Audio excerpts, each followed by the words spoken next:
A paz do Senhor, eu sou o pastor J.C. Silva e hoje nós chegamos ao final de mais um trimestre da Escola Bíblica Dominical Betel Madureira. Espero estar com você no próximo trimestre. Me ajude a ultrapassar os 1000 inscritos para que seja ampliado aí o alcance desses vídeos. Incentive seus amigos a se inscreverem, deixe seus comentários e também os seus likes. Hoje o foco é na lição de número 13, o fim vem. O texto bíblico base está em Ezequiel capítulo 20, versículos 11 e 15, que diz: E dei-lhes os meus estatutos e lhes mostrei os meus juízos, os quais cumprindo-os o homem viverá por eles. E contudo eu levantei a mão para eles no deserto, para os não deixar entrar na terra que lhes tinha dado, a qual mana leite e mel, e é a glória de todas as terras. O versículo do dia está em Apocalipse, capítulo 20, versículo 10. E o diabo que os enganava foi lançado no lago de fogo e enxofre, onde está a besta e o falso profeta, e de dia e de noite serão atormentados para todo o sempre. Na verdade aplicada, o pastor César Pereira, que é o comentarista da lição desse trimestre sobre o fim dos tempos, ele esclarece que para os perdidos será o fim de tudo, mas para os salvos será o início de um novo tempo. Me permita um esclarecimento antes de entrarmos no esboço da lição de hoje que está em foco. Quando se diz o fim vem, pode parecer que as coisas vão chegar a um ponto em que Deus ele simplesmente vai destruir os ímpios juntamente com os demônios. Que tudo o que é ruim vai ser totalmente destruído, ou seja, deixará de existir. No entanto, não é tão simples assim. Se fosse tão simples assim, as pessoas ímpias, as pessoas com tendência a viver uma vida a seu bel prazer, de forma imoral, elas poderiam aproveitar ao máximo, cometerem todo tipo de atrocidade, ferir a santidade de Deus, satisfazer seus desejos pecaminosos, pois, afinal, um dia tudo acabaria, elas simplesmente deixariam de existir. Mas a realidade é que quando o profeta Ezequiel, como também os outros escritores sagrados, eles dizem que o fim vem sobre os 4 cantos da terra, eles estão se referindo ao momento em que as pessoas deixarão de ter oportunidade de salvação. Um momento em que, como consequência natural das escolhas pessoais contrárias à vontade de Deus, todo aquele que não tiver o seu nome escrito no livro da vida será destinado à perdição eterna, à segunda morte, à eterna separação de Deus. O dia que o fim chegar será o dia do juízo final, momento em que será apenas decretado a sentença condenatória de cada pessoa na condição aí de perdido e selado o seu destino ao sofrimento eterno sem nenhuma chance de reversão. Assim como o Evangelho da Salvação ele foi destinado a alcançar toda a humanidade, todas as pessoas nos 4 cantos da terra que rejeitarem a oferta de perdão, a oferta de salvação por meio do sacrifício de Cristo na cruz, elas serão convocadas a comparecer diante do grande trono branco, diante do juízo final, para serem julgadas com justiça. Dentro da hierarquia judiciária, para a pessoa chegar a ser um juiz, a ser um magistrado, ela precisa fazer um curso de direito, exercer a advocacia e passar nas provas de concurso de juiz. O apóstolo João, falando de Jesus, ele diz em 1 João, capítulo 2, versículos 1 e 2, Meus filhinhos, essas coisas vos escrevo para que não pequeis. E se alguém pecar, temos um advogado para com o Pai, Jesus Cristo o justo. Ele é a propiciação pelos nossos pecados, e não somente pelos nossos, mas também pelos de todo o mundo. Vários textos bíblicos eles apresentam Jesus assentado à destra de Deus. E, assentado à destra de Deus, ele intercede pelos santos, exercendo esse papel de advogado descrito pelo apóstolo João. Mas as escrituras sagradas o apresentam exercendo o ofício de juiz no dia do juízo final.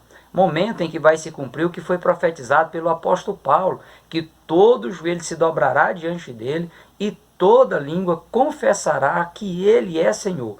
Momento em que ele julgará o mundo com justiça. Diante deste cenário, o pastor César Pereira, ele reforça que o prometido das nações será o grande juiz naquele dia. Assim como um dia ele de forma injusta, ele foi réu de morte e se assentará no trono para fazer justiça, em Apocalipse capítulo 20, versículo 11, João diz, E vi um grande trono branco e o que estava assentado sobre ele, de cuja presença fugiu a terra e o céu, e não se achou lugar para eles.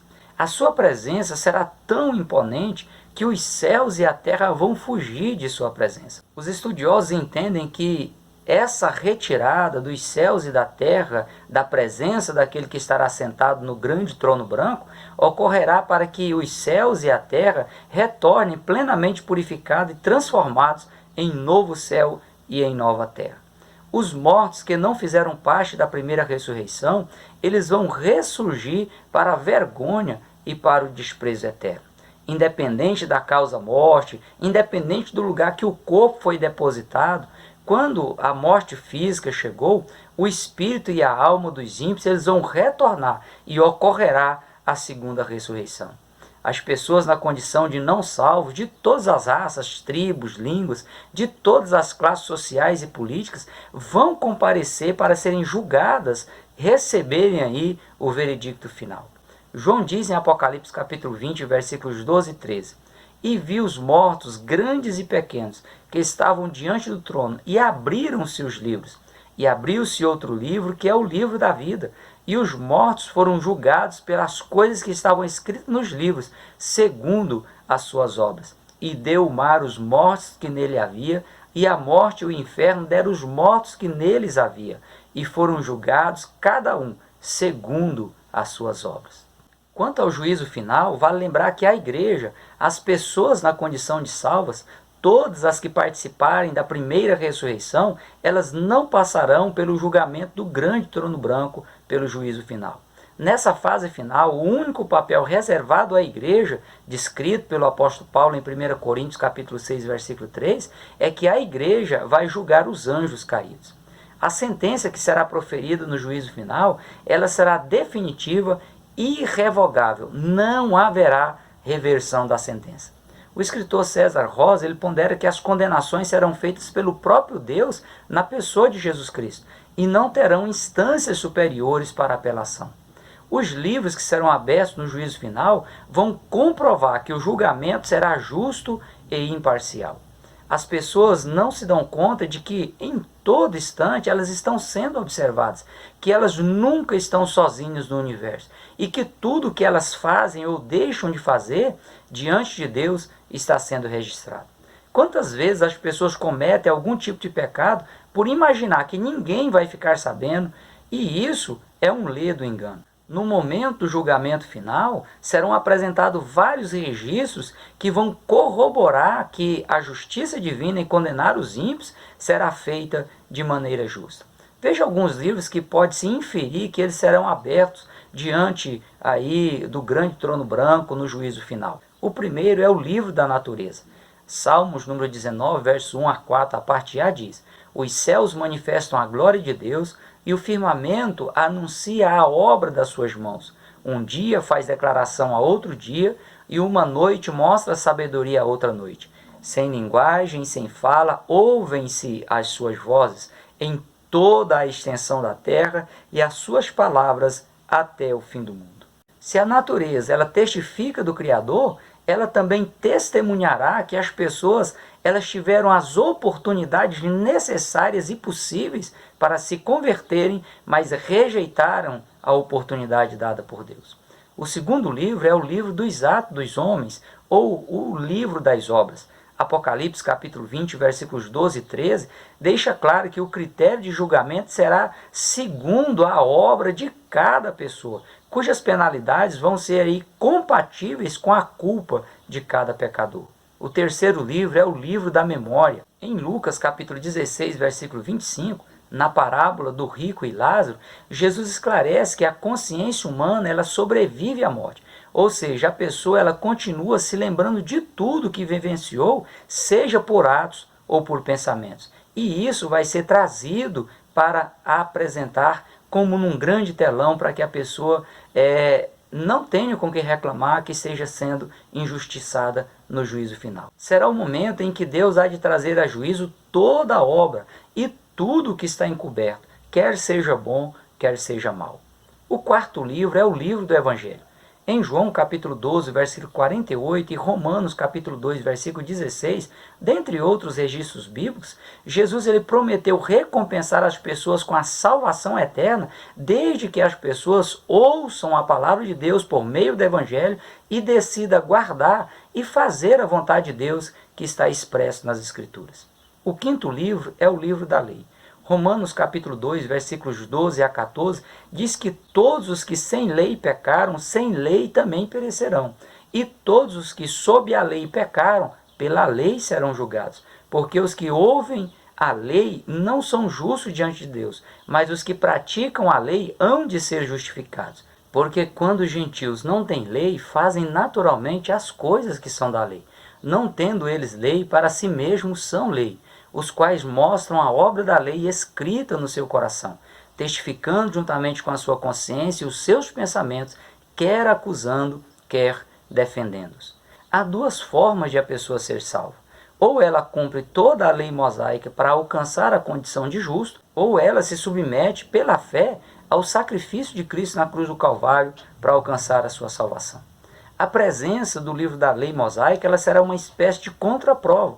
Se a pessoa não conseguiu a salvação por meio da fé em Jesus, aí vai se verificar se a pessoa encaixa nos preceitos da lei mosaica e provar a questão da justiça de Deus. O sexto livro é o livro da consciência. Em Romanos capítulo 2, versículos 15 e Romanos capítulo 9, versículo 1, evidencia que a consciência humana ela testifica a favor ou contra uma pessoa, já que ela se fundamenta num padrão absoluto do que é certo ou errado em seu julgamento. Ainda que o que está na consciência permaneça oculto, que deixa de ser expresso em palavras ou gestos, é imparcial, sem possibilidade de a pessoa escapar desse julgamento da consciência. O sétimo livro é o livro da vida. Apocalipse capítulo 20, versículos 12 e 15, leva à conclusão de que, após toda uma verificação, uma análise da conduta da pessoa que está diante do juízo final, no trono branco, ela que está sendo réu para ser condenada à perdição eterna, antes de declarar a sentença condenatória, será mostrado para a pessoa que o seu nome não consta no livro da vida.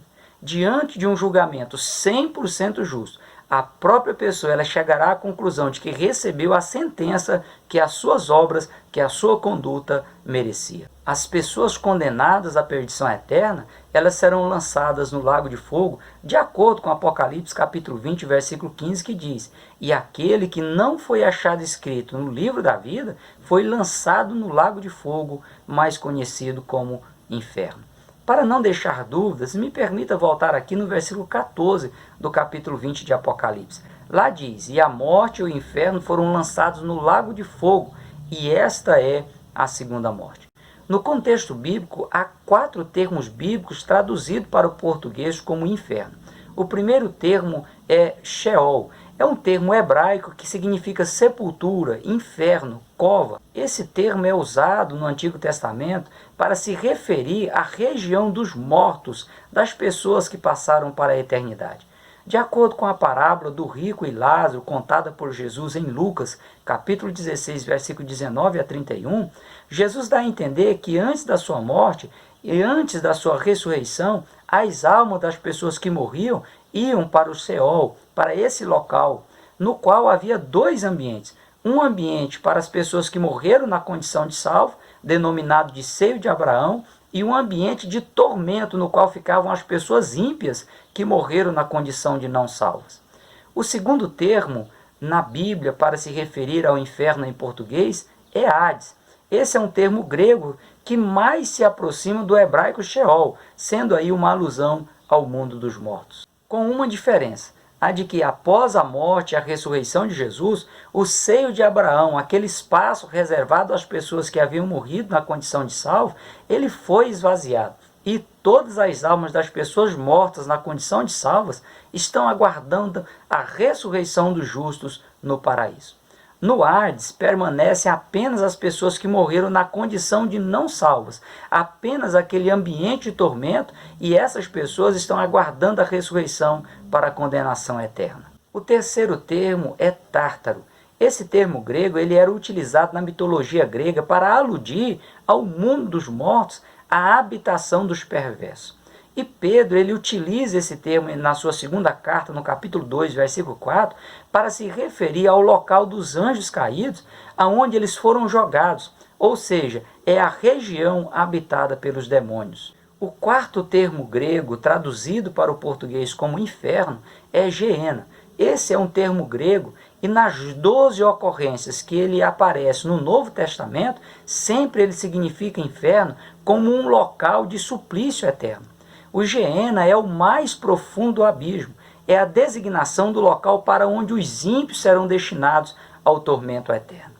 E é o mesmo local em que estarão o anticristo, o falso profeta e o dragão, a antiga serpente. Nesse local, tanto os corpos dos ímpios quanto as suas almas serão castigados por toda a eternidade. Jesus, ao se referir a esse local de tormento eterno, ele disse que é onde o bicho não morre e o fogo não apaga. Ali haverá pranto e ranger de dentes, disse Jesus. O inferno, tanto no sentido da região dos mortos na condição de não salvos, que é um local de tormento, quanto no sentido do mais profundo abismo, desse tormento eterno, eles não foi feito para os seres humanos, mas para o diabo e seus anjos. Infelizmente, os filhos da desobediência, as pessoas que resistem a aceitar e fazer a vontade de Deus, serão destinadas ao inferno. Há alguns segmentos que propagam heresias, propagam doutrinas contrárias ao contexto bíblico geral, que chegam a pregar a inexistência do inferno.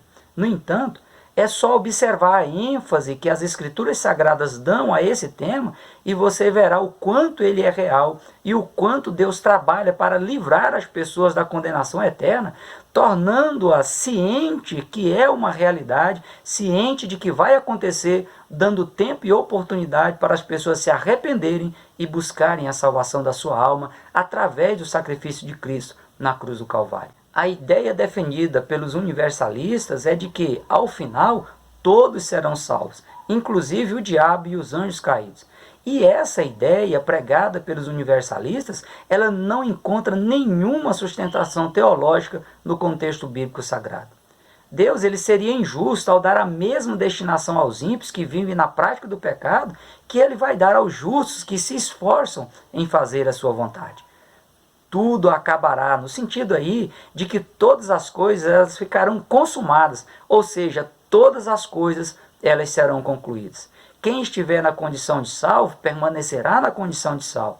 E quem estiver na condição de condenado, permanecerá na condição de condenado, na condição de não salvo.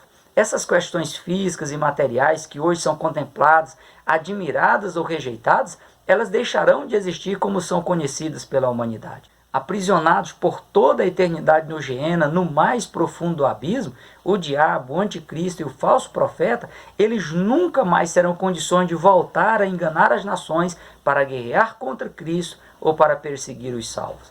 No novo céu e na nova terra, a habitação dos salvos, juntamente com o Senhor, não haverá espaço para o mal. Os reinos e os impérios, na forma em que eles são conhecidos e são dominados por pessoas imperfeitas, injustas e, na maioria das vezes, sob a influência do inimigo, deixarão de existir. Um só será o Rei eterno que governará sem conflitos, sem crise na economia, sem guerras ou quaisquer outras situações que provoquem dores. Aliás, a própria dor, ela inexistirá.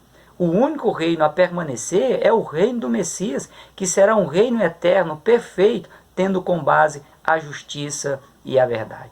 Se você está tendo a oportunidade de aprender sobre tudo isso, é mais uma prova do amor de Deus para com a sua vida, para que você possa decidir lutar pela salvação da sua alma, se refugiando em Cristo Jesus, vivendo em novidade de vida, fugindo de toda a aparência do mal e da condenação eterna. Caso você tenha alguma dúvida, eu terei o maior prazer em te ajudar respondendo os seus comentários. Tire tempo para estudar as Escrituras Sagradas, procure estar no santuário para cultuar o Senhor, seja fiel ao Senhor até a morte, tenha uma vida devocional intensa na presença de Deus. Você nunca perderá em viver no ministério da obediência. Que a paz do Senhor seja sobre a sua vida.